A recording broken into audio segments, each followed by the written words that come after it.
نحمدہ و نسلم علی رسول الکریم اما بعد فاعوذ باللہ من الشیطان الرجیم بسم اللہ الرحمن الرحیم۔ عاشقان رسول، محبان غوث، عقیدت مندان غریب نواز کسی شخصیت یا تعارف کے محتاج نہیں ہیں، بلکہ مجھے بہت زیادہ اندازہ تھا کہ جس ناتھاں کو میں سننے کے لیے آیا تھا بلکہ وہ قادری ہے، اور قادری ہونے کے بعد غریب نواز کی منقبت بڑے محتاط اور خوبصورت انداز میں پیش کرتا ہے۔ بہرحال پھر کسی وقت موقع ہو تو سنیں گے۔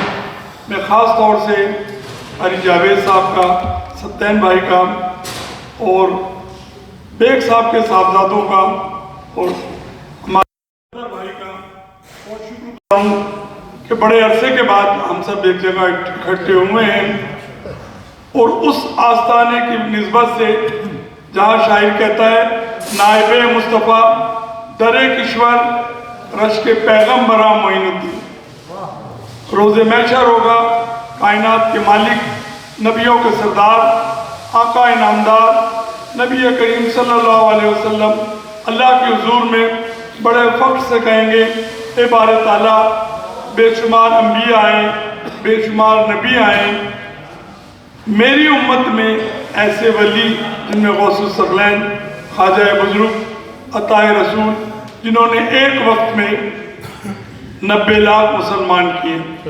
موضوع عطائے رسول کی بارگاہ کا نہیں ہے، ہمارے ساتھ کالے کپڑے پہننا اور کالی ٹوپی لگانا شیعوں کا لیول لگتا ہے، لیکن اگر شیعیت والی بات ہے اور مولا کا ماننا شیعیت ہے تو ہم سے بڑے کوئی شیعہ نہیں، لیکن مولا نے بھی کسی اور کو مانا ہے، کسی اور کو سنا ہے۔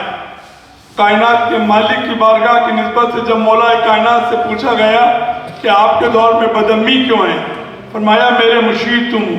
کہا ان کے دور میں، کہا ان کا مرشید ہوتا۔ عطائے رسول کی بارگاہ سے میں اس وقت اس پروگرام میں ہوں جی، کچھ لوگوں کا کہنا ہے میں دہلی ہوں، کچھ کا کہنا ہے بیلجیم ہوں، لیکن میں اپنے گھر مانچسٹر ایک عرصے سے آتا ہوں، پچھلے 2 سال سے حاضری نہیں ہو سکی، اور جن کی یوم منا رہے ہیں حضرت عثمان غنی رضی اللہ تعالیٰ عنہ، ان کے بارے میں اللہ کے رسول نے فرمایا کہ اگر میری ان 2 بیٹیوں کے علاوہ اور ہوتی تو ایک کے بعد ایک عثمان غنی کو دے۔ سبحان اللہ۔ آپ کا اپنا مقام ہے۔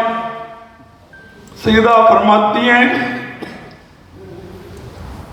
کہ سیدنا ابوبکر صدیق تک تشریف لائے تو اللہ کے رسول کی بارگاہ میں عثمان غنی ٹخنے اوپر ہوئے حضور کے، آپ نے نہیں ڈھکے۔ مولا کائنات تشریف لائے تو ٹھکنے نہیں ڈھکے۔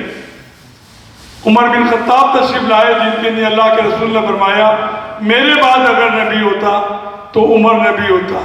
ہم لوگ اس بات کو نہ مانتے ہیں، لیکن جس آستانے سے میرا تعلق ہے اس آستانے کے عطائے رسول نے جو امامین کی بارگاہ میں ربائی پیش کی ہے، اس ربائی کو دیکھیں تو کہتے ہیں سا ہست حسین، بادشاہ ہست حسین، دین ہست حسین، اور یہاں آ کے ہمارے لوگوں کا اختلاف ہوتا ہے سرداد نداد در دست یزید حقا کے بنا لا الہ ہست حسین۔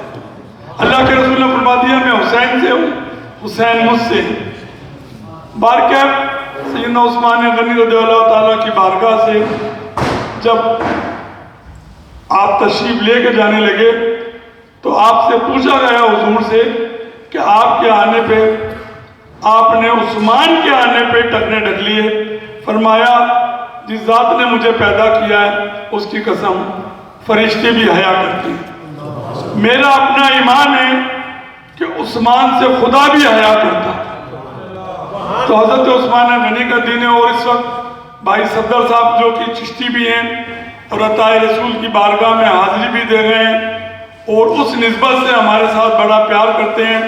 بلکہ میرا ایک پروگرام آج محفل سما کا گجراتیوں کے پاس تھا بولٹن میں، اور 1 مہینہ ہو گیا تھا سلسلہ چشتیہ کی روحانی رضا قوالی ہوتی ہے، وہ سارے بچے انڈیا گجرات کے ہیں اور ہم نے ان کو تیار کیا ہوا، تو محفل سما کا چھوڑ کے میں یہاں حاضر ہوا ہوں اور دعا گو ہوں کہ بارے تعالیٰ عثمان غنی کے خزانے کا ہمیں ہر چیز عطا فرمائے۔ اللہ تعالیٰ اپنے حبیب کے صدقے میں جو لوگ ہم سے اس توقع رکھتے ہیں کہ ہمارا عقیدہ قبلہ احمد رضا خان صاحب بریلوی نے جب کہہ دیا تیری نسل پاک میں بچہ بچہ، پھر کوئی لوگوں کو شک اور گلا نہیں کرنا چاہیے۔ ہمارا عقیدہ وہی ہے جو اہل سنت جماعت کا ہے، یا اہل سنت جماعت کا عقیدہ وہی ہے جو خواجہ صاحب کا عقیدہ ہے۔ وہ خواجہ صاحب جنہوں نے داتا کی بارگاہ میں داتا کا خطاب دیا اور داتا کی بارگاہ میں شعر پیش کیا، گنج بخشے فیض عالم مظہر نور خدا، اور 40 دن چلہ کشی کی اور وہاں سے فیض لے کے بر صغیر میں حضور کا دین پھیلایا۔ بس میں اپنے آستانے کی جانب سے سبھی حضرات کو اس پروگرام کی مبارکباد بھی دیتا ہوں اور دعا گو ہوں اللہ تعالیٰ ہمیں اپنے ایمان میں رکھے اور خلفائے راشدین کی محبت عطا فرمائے۔ الہی تابوت خورشید و مائی چراغ چشتیاں راہ روشن۔ ماشاءاللہ، جزاکم اللہ خیر۔ وقت کم ہے۔